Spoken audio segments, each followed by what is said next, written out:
resistant for the black femmes, for many of us, for black men as well.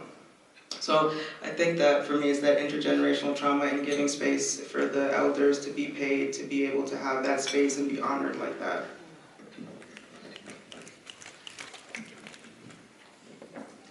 Yeah, I think, well, I belong to a pretty dramatically different community. Hingham is a very white town, a very affluent town, and because of that we have kind of a different culture, and also the work we're doing is a little bit less intersectional. So when we're talking about rape culture and sexual assault, as the numbers that Tony commented on, where it's for women it's 16 to 22 is the most vulnerable age, and for men it's 0 to 18 is when it's most common for it to happen. So when the work that we're doing is very much youth focused, because youth are generally the victims, and it tends to be an effort to reach out to older generations about what we've been saying, because a lot, especially in a town where someone is blinded by some of the privilege that we have, where life is pretty comfortable. And even though people in our town, I remember one time a woman stood up in front of an auditorium and said that she was a victim of date rape, and she was a mother of a kid I knew. They're victims when they're younger, but they tend to internalize it, and they tend to not talk about it, and they tend to normalize it in their minds, and don't tend to try to address it in the culture, because it's much easier to continue living a privileged life and continue just not addressing it. So for us, it's a matter of reaching out to older generations and saying, you've been through this, you've experienced things like being called sexual slurs and being demeaned for your behavior, and being victims of actual sexual violence. So we need to try to reignite probably the anger that they felt when they were victims, and reignite the passion that we have for these issues, because we're the targets at the moment within older generations. And so we reach out, we're trying to do a parents' night with the families from our town, and we try to get our messaging to actual parents, especially because, as Tony also mentioned, older generations are forming these cultural habits. So for us, because of our community and because of our demographic and the work that we're doing, it's generally less about looking to the elders and more about reaching out and trying to incorporate them into the conversation.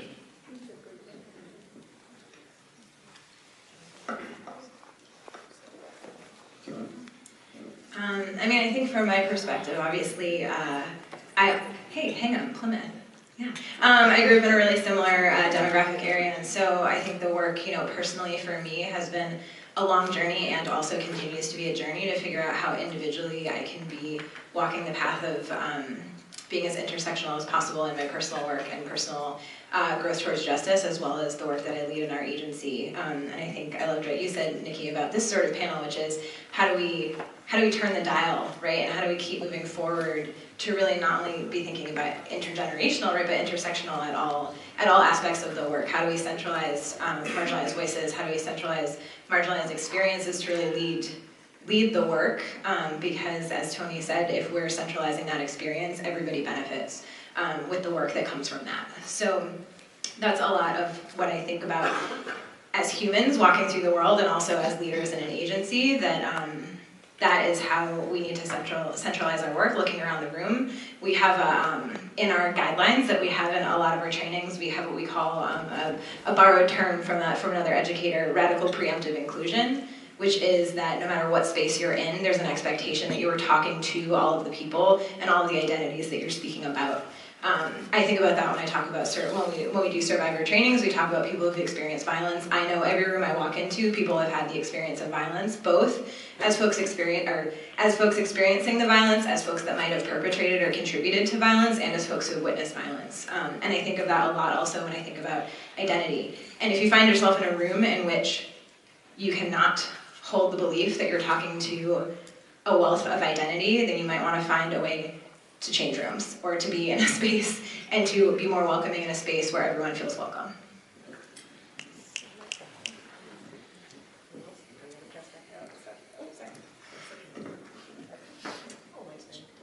Check this out. Okay, while you're checking that out, we'll move on to the next question. This next question really is tied to a conversation I had with somebody who I met today for the first time, who in the past used to work specifically in a fatherhood program and is now in a different arena. But because his colleague knew he had at one time did fatherhood work, he thought, well, you might be interested in this.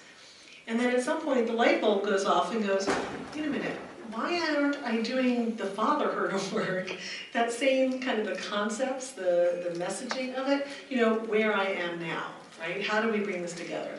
So right now you have all of, looking at the hashtags earlier and this and that, and this focus on I Believe Survivors and Me Too, but also public charge and families belong together and a host of messaging that's out there that we're trying to really just hold on to some basic rights and hold on to so many of the gains that we've made over the past decades, that clearly some are more tenuous than others, right?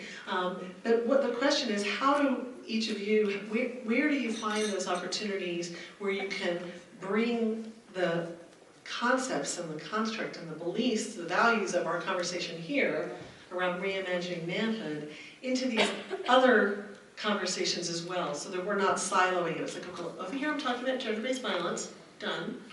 Now over here I'm going to talk about something else, right? Where do you see those opportunities to have those conversations, but also what maybe advice or experience have you had that you can share about being able to do that successfully, right? Is that a...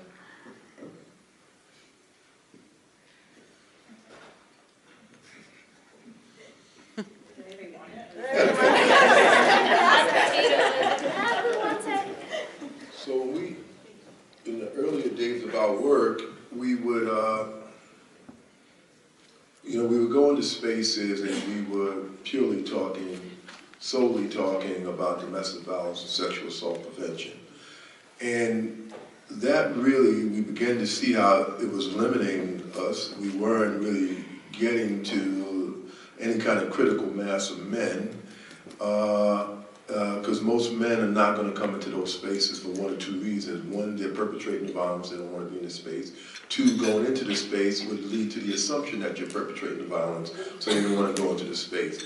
I still see it today in many spaces where the people do not feel real, and I see this with men and women, that if they're like at my church, if there's an event going on, we have a domestic violence ministry at my church, and if we remember years ago, we would host an event and did it like on a Tuesday night, nobody would come because folks would believe, men or women, that if I attend, that means violence is happening in my house, in my presence or whatnot. It's like we couldn't participate just out of an interest, that there had to be something, happening in my circle.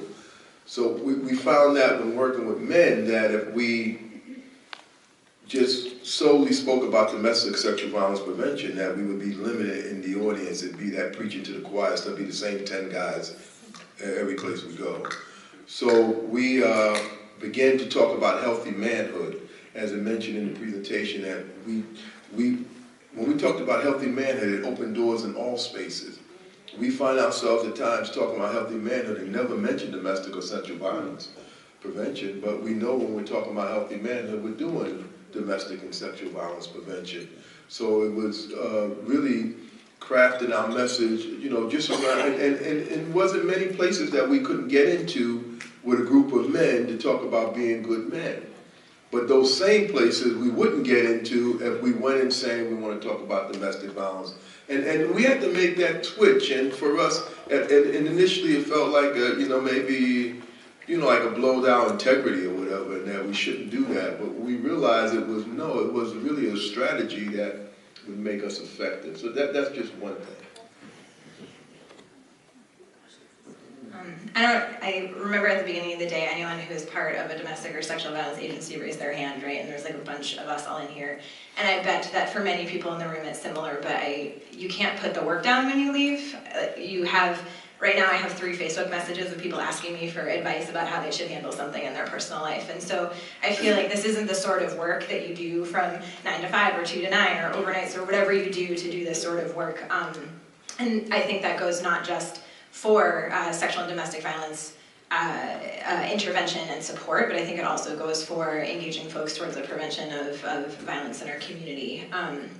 And I think also as someone who has men in my life and people in my life that I care deeply about, I tend to be the person that they come to ask those questions. And Tony, you gave a great kind of description earlier about how asking this fellow over here, Kenny, is that your name? Sorry, it's back again. But you asked Kenny how he was feeling, and he was like, I'm fine, right? And that's the response, is I'm fine. And then you gave the illustration that if a woman comes over and asks you the same question, Kenny might feel like he can open up. And for me, I feel like as a cisgendered woman, that has been an experience of mine, that the emotional burden to really be supportive in that way falls often on women in my life to do that lift.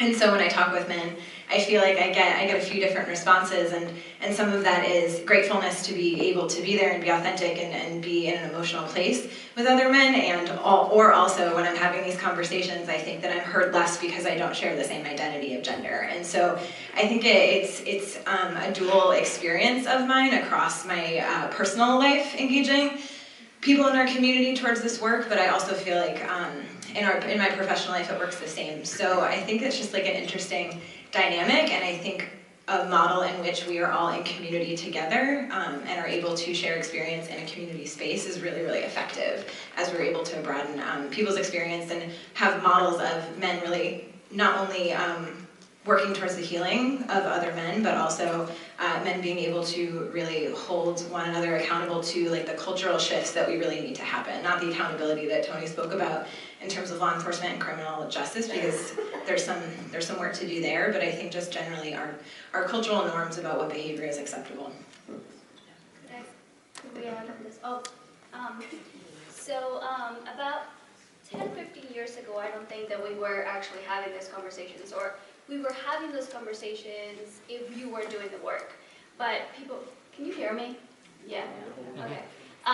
But I think that you were mentioning the hashtags, I Believe Survivor, hashtag Me Too. That was like 2 years ago it started. I think it totally changed the way in which we talk about these conversations. I think Tony was talking about the watershed moment in 2017 when there was this actress who started tweeting, right, the hashtag MeToo, and encouraging other survivors to do that. So, but then that wasn't really speaking to all the survivors either. So then the hashtag MeToo was really a black woman who started this, Tarana Burke. And if you don't know who Tarana Burke here in this room, please, I encourage you to do some homework and find out who she is. So she's the founder of hashtag MeToo. And I would think that like right after that, and I include myself into that, I hadn't shared with anyone that I was a survivor of child sexual abuse and also in college, child sexual abuse. So I hadn't shared that at all. So right after that, I started seeing, and a bunch of people started like asking just the same thing as Laura on my Facebook, knowing that they know that I do this for a living. So they will sending me messages asking like, what do I do? I'm a survivor too, hashtag me too. So I totally shut down for a minute, and I was like, okay, what do I do? As a person who does this for a living, I couldn't really reach out. I didn't feel so comfortable reaching out to other folks. But then at the same time, it's sort of like, almost like a call, almost like I needed to do the same thing. So I ended up sharing that I was a survivor myself in social media. And I was like, oops. So edit. So I edited, and I actually say, trigger warning, parent, my mom, my brothers, by the way, I'm about to share something. And then I share it. So I think it definitely has changed. When 10, 15 years, people used to tell me like, oh my God, that must be such a hard work. Now people are like, oh, that hashtag me too, huh? Like, yeah, that's happening. So before, you didn't used to hear that. So I think it definitely has changed a lot in the way in which we approach that. And then also, or trans and queer folks. People have been able to feel more comfortable and sharing about that, which they didn't used to do it before. Yeah, I think that for me, and I sort of want to speak more to the people who are like in high school or in college, because I'm thinking about my own sort of work when I was in college and when I was in high school. It was a lot about using whatever power I did have to talk about what I could. So, for example, I was in a society, and like whenever we had house meetings, you know, it'd be a bunch of us, and some people would have a beer or whatever, and people just be hanging out talking about things, and you know, in ways that felt safe, someone would say something about a party we were gonna have, and I'd be like, but why? Why are we gonna do it like that? Just give me a reason as to why you wanna do things that way.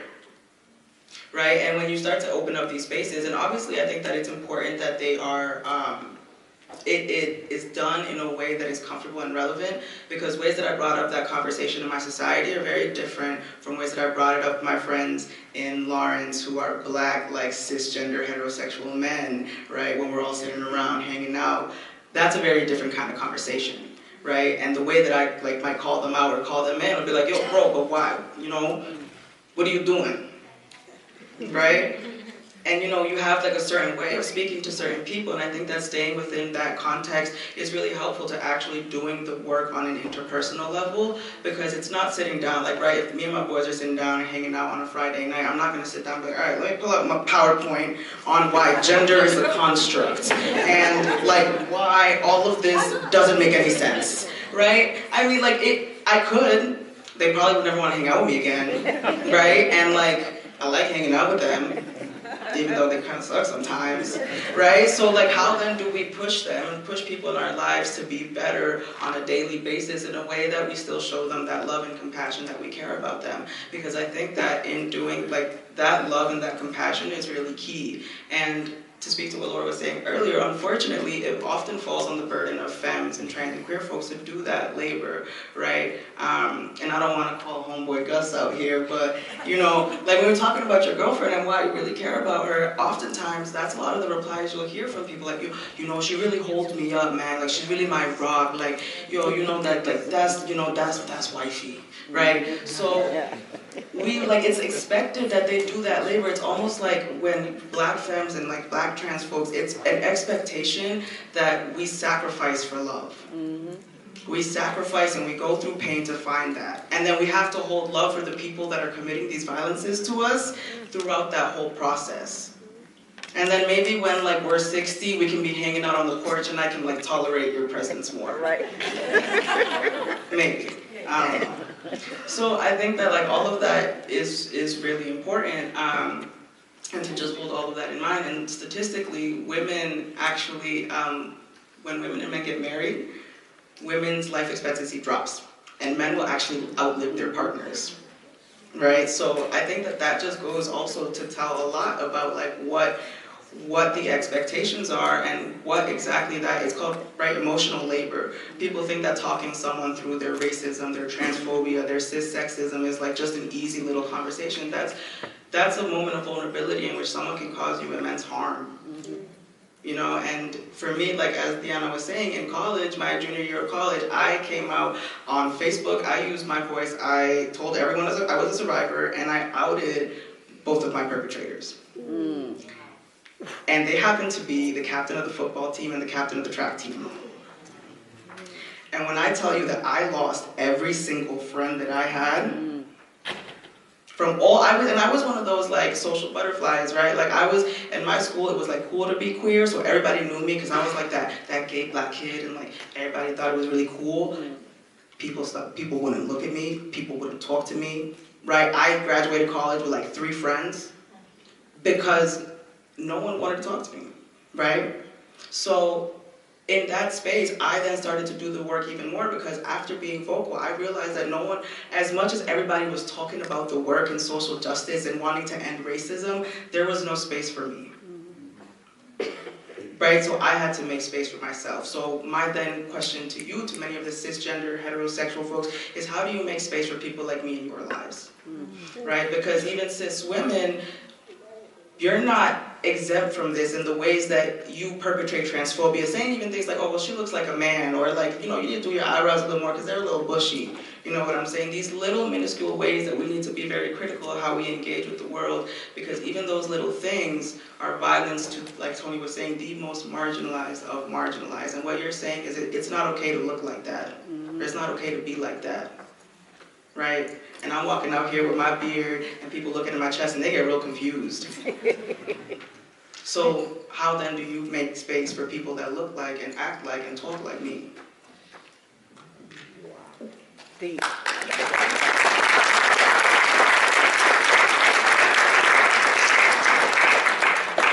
Yeah, I wanted to hit on a couple of points that Dre brought up, and thank you. I'm in awe of your courage to come forward and name your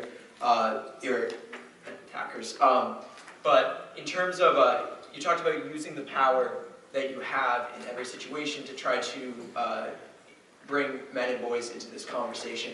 And because I'm in high school, I kind of have this a lot. I'm not, working in a professional field that is addressing this, so it's more of an interpersonal day-to-day kind of thing, and I do try to use what I can to inspire the people around me, my peers, to really do some introspection. I find that it's best when I'm talking to other high schoolers to lead by trying to make them understand the man box, as we did.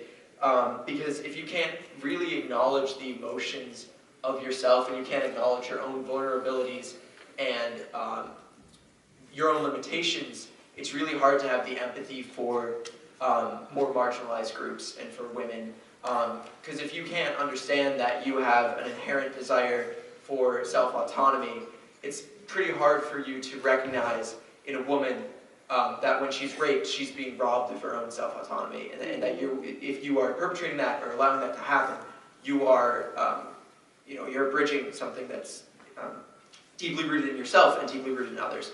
So I tend to try to start by cultivating a little bit of self-interest in the problem, by saying, look at yourself, look at how you express emotion, look at the statistics of low reporting among men when they're victims of sexual assault. And then I try to bridge that gap and push them through, as Dre was describing, questioning of why they have certain attitudes, and trying to push them towards, first you cultivate self-interest and then you cultivate empathy. And that's kind of how I try to go about my conversations.